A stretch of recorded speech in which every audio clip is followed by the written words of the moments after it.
warahmatullahi wabarakatuh. Salam dan bahagia guru hebat Indonesia.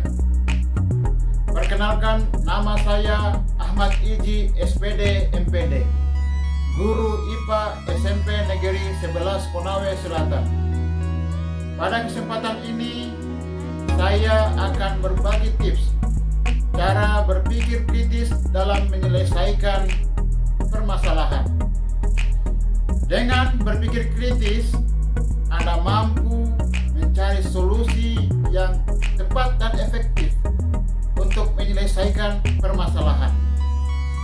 Ada beberapa cara berpikir kritis untuk menyelesaikan permasalahan yang terjadi. Pertama, memahami masalah. Jika terdapat masalah, maka yang perlu kita lakukan adalah bagaimana melihat persoalan atau masalah itu tidak boleh hanya satu sudut pandang tertentu, tapi kita harus menggunakan berbagai pandangan untuk menentukan dan menemukan masalah yang terjadi.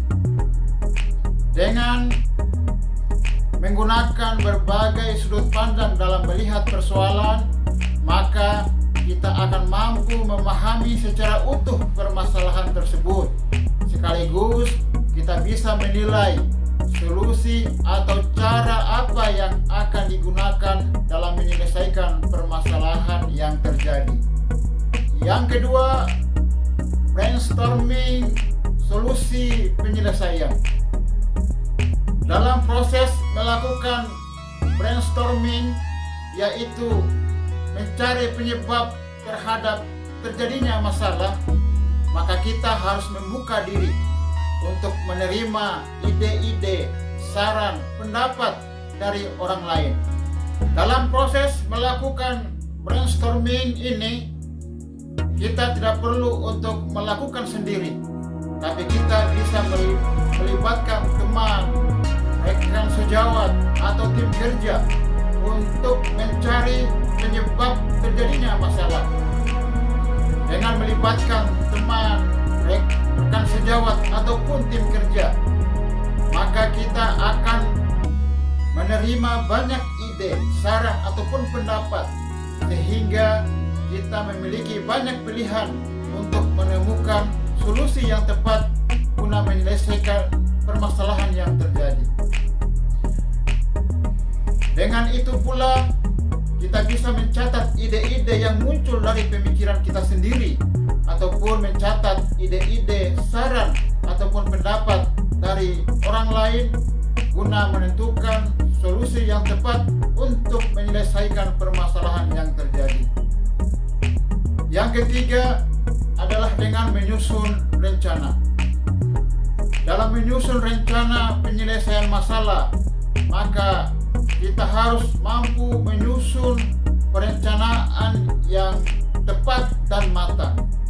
Sebab dengan perencanaan yang baik, perencanaan yang tepat dan sesuai, maka kita akan tepat dan efektif untuk menyelesaikan permasalahan yang terjadi.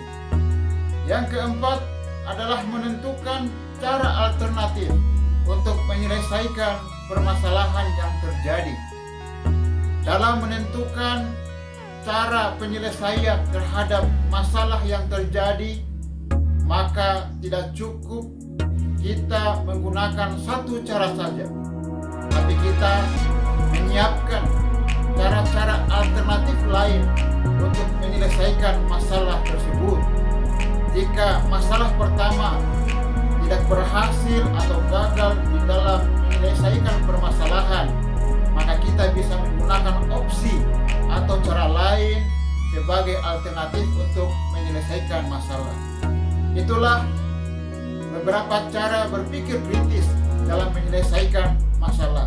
Semoga tips yang saya berikan ini dapat bermanfaat dan dapat membantu kita di dalam menyelesaikan permasalahan-permasalahan yang terjadi. Terima kasih. Sekian. Assalamualaikum warahmatullahi wabarakatuh.